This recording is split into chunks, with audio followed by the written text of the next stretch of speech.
¿En qué consiste la diabetes? Pues la diabetes en sí es un problema del metabolismo que fundamentalmente radica en los hidratos de carbono, pero que se caracteriza fundamentalmente por un aumento en los niveles de azúcar en sangre.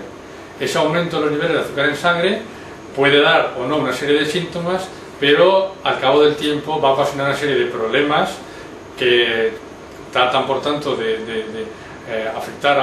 crónicamente a las personas y que desembocan en una serie de complicaciones a todos los niveles, oculares, cardíacos, nerviosos, a nivel de la esfera genitourinaria, a nivel de los pies, etc. De tal manera que su detección precoz y su diagnóstico y su tratamiento, pues cuanto más precozmente se haga, pues siempre es mucho más interesante.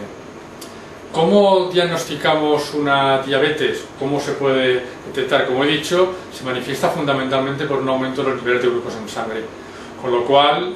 haya o no haya síntomas, la forma de diagnosticarla es mediante un análisis de sangre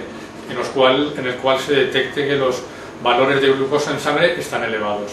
Eso, como digo, en algunas ocasiones, cuando está muy alto, se manifiesta en forma de una clínica muy típica que muchas veces la gente la conoce porque se orina mucho, se tiene mucha sed, se pierde peso, pero esos son la menor parte de los casos. La mayoría de casos se detecta casualmente en un análisis de rutina y, como digo, no da casi ningún síntoma, pero a pesar de esos pocos síntomas, sí que ese aumento de los niveles de azúcar va poco a poco deteriorando el organismo. Digamos que eso lo que traduce es que hay un problema con la insulina y por eso aumentan los niveles de glucosa en sangre, y en base a eso se hablan de varios tipos de diabetes. Los más importantes son la diabetes tipo 1 y la diabetes tipo 2. La diabetes tipo 1 se caracteriza porque a las personas les falta la insulina, es decir, les falta la hormona que introduce la glucosa dentro de las células, y entonces la glucosa aumenta en la sangre y aparecen estos síntomas. Esto es el tipo menos frecuente de diabetes y es un grupo de personas que necesitan insulina porque, como he dicho, se caracteriza porque no tienen insulina.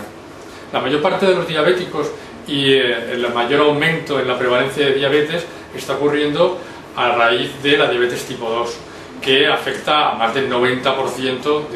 o representa más del 90% de los casos de diabetes. Suele ser gente más mayor, aunque también lo estamos viendo en gente joven cada vez de una forma más frecuente, y en este caso el problema que tienen con la insulina no es que les falte, sino que tienen una resistencia a la acción de la insulina, muchas veces ocasionada por la obesidad. Es decir, que en muchos casos lo que ocasiona la diabetes es la obesidad. El que está aumentando la prevalencia de diabetes en nuestro medio es porque está aumentando el número de personas obesas.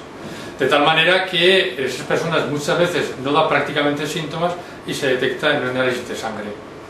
¿Qué podemos hacer para prevenir una diabetes? La diabetes tipo 1, los que no tienen insulina no se puede prevenir, porque es una enfermedad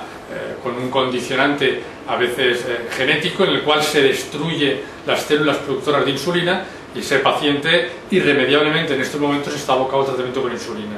Pero la mayor parte de los diabéticos son diabéticos tipo 2, como he dicho, se relaciona con el exceso de peso, con la obesidad, y la forma de prevenir la aparición de una diabetes es retrasando la obesidad, previniendo la obesidad. Si conseguimos que una persona obesa deje de serlo, si una persona joven, si un niño conseguimos que no se haga obeso en un futuro, podemos prevenir el desarrollo de una diabetes futura. De tal manera que la medida fundamental en cuanto a la aparición de una futura diabetes e incluso el tratamiento de una persona que es diabética, sobre todo el diabético tipo 2, es perder peso si está obeso. Si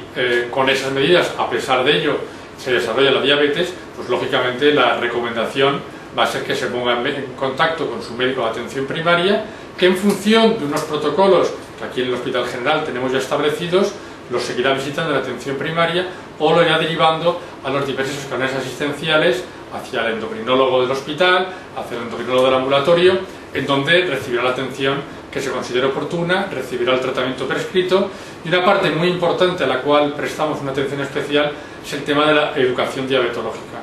Como enfermedad crónica que es, necesitamos transmitir información al paciente, que el paciente sepa qué es su enfermedad, cómo prevenirla, cómo tratarla y qué hacer en determinadas circunstancias para que no aparezcan complicaciones relacionadas con la diabetes. Entonces concedemos una importancia fundamental al tema de transmisión de conocimientos, al tema de la educación nutricional en cuanto a dieta, al tema de la educación en el manejo de los aparatos, de la técnica de inyección de insulina o de fármacos, y que eso lo conozca el paciente para que sea partícipe de su enfermedad y que colabore en el mejor control de la misma, de tal manera que con o sin tratamiento evitemos el desarrollo de las complicaciones crónicas de la misma.